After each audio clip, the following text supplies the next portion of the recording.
your LinkedIn content strategy sucks because you're focusing too hard on posts instead of your profile. I'm going to give you multiple different ways that you can use your LinkedIn content strategy in different phases versus worrying about making all the posts and getting all the attention and all the likes and oh my God, my client didn't reach out to me. So we're going to go through that first. So our first phase, we need to focus on our profile. This is the thing that gets rejected all the time. This is the thing that gets set to the side. This is the thing that people ignore. They think that the posts are the attention. They think that the creating social media posts and going over LinkedIn, and whether it's, I don't care, maybe it's Instagram for you, but most of the time with freelance writers, it's LinkedIn, and they're thinking about how do I just attract this massive audience of clients? That's not how it works. Our clients are very much one-to-one. They want to see your profile. They want to make sure that you're on the right path instead of just seeing tons and tons of posts. Because most of the time when we're working with clients, we're not creating a ton of social media posts. Yes, we might do it in conjunction with creating a bigger piece of content. It's something that we do after you create a blog post or after you create a case study, but it's not mostly the main work that we do as freelance writers. So we need to focus on the profile, right? And this is why I've created that free seasoned veteran cheat sheet. So if you still haven't grabbed it, grab it at mandyellis.com/cheat sheet. It'll tell you exactly the questions to answer in your LinkedIn profile. You need to make sure you work on getting that about section and that experience section all set up. Make sure that your tagline is searchable, right? That you're using your niches, that you're using the right names, that you are a freelance content marketing writer or freelance copywriter or a freelance content writer. I like freelance content marketing writer because that's the one that's most searched. Freelance content strategist, freelance brand messaging strategist are two other ones. But you need to make sure everything is optimized in the profile first, because if you start creating a ton of posts and your profile sucks, nothing's going to convert. So the first thing is you need to optimize that profile. The number two thing you need to do is then make sure that you have a place for all of your stuff, right? You have a place for your portfolio. In your LinkedIn profile, you have your featured section or you have clips in your experience section. I like clips in both, but we have a place that's not just copy, it's actual clips that people can look at. So if someone sees a post of yours or someone does something, there's actual stuff they can look at for your work. Your contact info is filled out. It has your website. It has maybe social handles if you want that, but mostly your website. I think there is a big mistake when people focus too much on LinkedIn posts and LinkedIn articles and grabbing that attention versus spending that time on your website, right, off platform. There is a lot that comes through your website versus LinkedIn, and they work totally different. Your website is a place where you can be found on Google through a whole bunch of different methods. Taking care of your website, updating it, making sure it's doing all its SEO stuff, right? Whether that's keywords or updating your clips or updating the copy or making sure it's more competitive with other people in your area. That is more important than creating all the time, creating more posts. That I think is an easy thing for writers to get stuck on because we're very used to creating. We're very used to writing. We're very used to doing all of these things that are more natural for us than writing copy on a website. But your website needs to be done before you start floofing around with posts.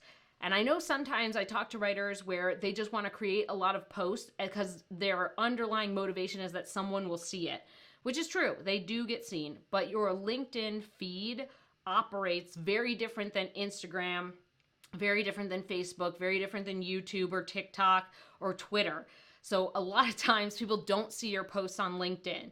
Even if you write an article like a LinkedIn Pulse post, that doesn't get seen at the same level or the same way as other platforms. So you need to make sure you kind of understand that and you work on that LinkedIn profile first and you work on that website first before you start going social media crazy. Remember that your clients aren't really spending that much time on LinkedIn in terms of reading through their feed. That scroll through the LinkedIn feed doesn't exist the same way as it does on other platforms. Yes, people do it, but it's not at the same length of time and it's definitely not at the same depth. So when you're writing all this stuff, creating is easy, but we have to make sure that when people find our stuff, our website and our LinkedIn, those are sharp first before we go to these other things. And this is something that I'm teaching in the Wealth Lab. This is what I'm teaching in terms of what are the phases? How are we starting with social media after we get everything done so that when someone finds it, it looks sharp and then everything goes together. So let's talk about 3 then. Let's talk about the third thing. So the third thing is that when we're using our LinkedIn content strategy, we're making sure that we're going through the pieces of LinkedIn that matter, right? The profile, being able to be found, getting the right tagline, having the right copy, putting your portfolio stuff on there. If you need certifications for something, putting those on there, putting past clients on there. Then you can start working on posts, okay? Your posts, right? Just regular posts. We'll get to the LinkedIn Pulse articles in a second, but your posts should be focused on a few things, right? You should start with just talking about when you get a new client and put the credit on them. I'm so excited to work with blah, blah, blah client on these types of projects, or this type of project, or this type of content, and talk about what you're going to achieve, right? We're going to help them get more web traffic, or we're going to help them get more subscribers. And these are just things that you've pulled from having that call with them, right? You got goals and potentially KPIs, which are key performance indicators. You have those from the call and you put them in the post. So the general first step is just when you get new clients or when you have a new clip to share. But when you're doing that, you're putting the credit back on the client or on the interviewees or whoever helped with the content. You're not just like, I have a new clip. That doesn't read right. That doesn't fall on the right ears. Okay, so we want to make sure that that's kind of our first step. Our next step is, yes, then you can start creating LinkedIn Pulse articles. You can start making things that can help attract your ideal client. But the deal is that when you're doing that, they need to be answering the problems that they have with content. You're not just going in there and saying, hey, you should write about these things about tech. That's not it. The content that your clients are looking for is that it's solving their content problems. The content that they're looking for is you're like, hey, is your four mistakes that B2B SaaS companies make when they get into content strategy, or 4 different types of content that every e-commerce company should make in 2024. Those are a little general, but they have to be for a specific audience and they have to be about the content problem. So they have to be kind of getting those things together. That's really one of the major mistakes I see when people get into creating Pulse articles or creating long posts on LinkedIn. It's all about the content writing or working with you or the niche, instead of talking about the problems that are being solved in the content or giving them ideas. Because your audience, right, your potential clients, those high-end clients, want someone who can tell them how to fix the problem. They don't want someone who's like, let me just write a bunch of content and use it as clips to show you that I can write about, robots or whatever. We want to make sure that those clips, right, those things or those articles that we're putting on LinkedIn Pulse are the things that are clearly showing our knowledge about solving the content problems. Why would someone choose a case study versus a white paper when it comes to the biotech niche? Or why would someone choose to do more infographics and guides versus long form articles for real estate? We would want to be talking about the content issues, the things that we can solve. That's the most important thing. And 3, when we're putting up our content strategy for LinkedIn, after we do the profile, after we set up our website on a different thing, after we do all these things, the last thing you can do is start to incorporate more types of posts that connect with the articles that you're posting on Pulse. So you can create more posts and you can pre-schedule them. This is a thing that I think gets missed, where the outside person on social media thinks that everybody's creating every day. They're not. They're usually creating in batches and then dripping it out. So it's kind of like how we would do for a blog, where you would create 4 blog posts, drip them out through the month, where you would create a case study every quarter and drip those out. So that's how we want to make sure it's working. We are not writing a post raw every day from scratch. We are creating these things in bulk. So maybe you write the LinkedIn Pulse article first because it's the longest, and then you cut little snippets of it to inspire a weekly post, a regular weekly post, or you have something that goes out, 2 or 3 times a week to link back to that Pulse article. But we're using things that are in the same realm and have the same style and tone and vibe as that whole big piece of content. It's a lot easier to take a big piece of content and cut it down into small pieces instead of trying to write raw material every day. So when you're getting to that next step, yes, you can create more content, but it's already been put into a systemized process. You know how to batch your content. You know that to break down bigger pieces of content into small ones. You know how to schedule those through a tool. You know how to get those done instead of it taking all your time and it being this big thing that every single day you need to write something, or you need to go in there a couple times a day and put something out. You want to make sure these things are all scheduled and they're all kind of put in the right place so that you can go and do your paid work. The whole point of LinkedIn is that people are finding your profile, right? They're reaching out to you to work with you. So you want to make sure that anything that you're doing in terms of your LinkedIn content strategy is really falling into solving problems, helping people get to the next step of working with you, showing that you understand their niche and how to help them with content or content strategy, brand messaging, whatever your vibe is. And not focusing on like working with you, right? Like hire me to do these things. We don't want to be seen as like a McDonald's drive-thru where they're like 2 burgers and 2 fries and like a frozen blue drink or whatever. We want to make sure that we're a Michelin-starred restaurant. And the way to become a Michelin-starred restaurant in terms of content is to show knowledge and expertise about solving a problem that your clients have. That should be where your content is focused. And then you can systematize that. You can come up with a process for that, and it makes it a lot easier. I also want to give you an example here. So when I do my content, I have 5 categories I go through. So business, money, marketing, mindset, and mental health. So I go through all 5 of those things every time I'm creating content. And each one is focused on a different thing. So each post or each video is focused on a different pillar in my business. I think that really helps you come up with ideas. It helps you stay in the right pool. It helps you solve the right problems versus just going in there and saying like content problems.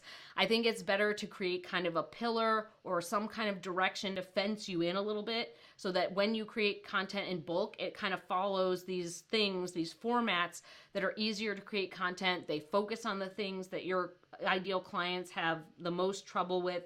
They are showing your expertise and they're pulling people in. The next thing I want to talk to you about, I think is 3. The third thing I want to talk to you about is that this is later in the process. I want people, especially Wealth Lab students, this is like when by the time we're getting through this, we're like in module 5 or 6. So when we're talking about this in the Wealth Lab, we're setting up LinkedIn, we're setting up our website, we're getting all of our client processes and our inbound marketing, our outbound marketing, all that set up before we even get to partying around on LinkedIn. That is way later in the process. I know that there is a lot of advice out there about creating a brand and like building an audience and all that stuff. Yeah, that's nice. But our clients, our freelance writing clients are very one-to-one. I've said this many times. They're very one-to-one. That's why we send LOIs to one person. That's why we send pitches to one editor. That's why we have a LinkedIn profile and a website that usually have one client looking at it. It's not like a huge thing, right? It's just one content marketing manager or VP of marketing or someone looking at our stuff. So it's very one-to-one versus building this giant audience of people who will then hire us to do stuff. It normally doesn't work like that. Once we get to the point where we are doing that, which is way later in the process, you'll already know who that is. Oh, I'm going to work with hospitality tech brands that normally work with restaurants. Then you can start building an email list, building out a LinkedIn content strategy and posts and articles and all the good stuff and maybe videos for that specific audience, for that specific type of client. That's when it actually works. I think that's the disconnect, is there's this idea that like have a brand and people will follow the brand and have a, build an audience, but you have to build a specific audience. You can't just build the audience, right? If I was going to go off and build the audience just for writers, that wouldn't make any sense because I talk about freelance writing. I don't talk about books or poetry or fiction very often. It's super rare. I don't talk about, other types of writing that people do, like ad copy that they would do for, like big print ads or something. I talk about ad copy maybe on social media posts or making Facebook and Instagram ads. But you want to make sure that you're actually understanding who that audience is. I'm making content for freelance writers, right? Freelance content marketing writers, freelance editorial writers, freelance journalists, freelance reporters, freelance content strategists, freelance brand messaging strategists, freelance copywriters. Those are all in the same group. They're all in the same freelance writing group. versus just saying like freelance clients. I mean, that's just so broad. So I want you to understand that when I'm taking students through this, right, my Wealth Lab OGs, when I'm taking them through the Wealth Lab, they're getting all of these other pieces first. And then later on, once they've gotten into a repeatable system that they can do all this stuff, then they can start playing around with their LinkedIn content strategy because they know exactly who they're going after. And it's a lot easier to create content. It actually lands and you get clients. You can't just go after a brand, or you can't just go after an audience without any information. And those things sound nice, right? It sounds nice, like just build this audience. But I'm telling you that what I've seen over the last 11 years, that's so much later in the process. It's so much later in the process. Like the people I know who just work on case studies, or just work on brand messaging, or just work on messaging and positioning, or just work on white papers, that's because they know who that client is. They know it's like let's say it's a biotech company that makes between 100 and 150 million in revenue, and they typically have a VP of marketing, but not, a content marketing manager. So that's their best client. They know very specific information about that. And I think that kind of helps cut down with the overwhelm, and it makes creating the content easier. When we're starting out, we need to send those LOIs. We need to direct ask for that work, right? We need to go in there and say, hey, do you need help?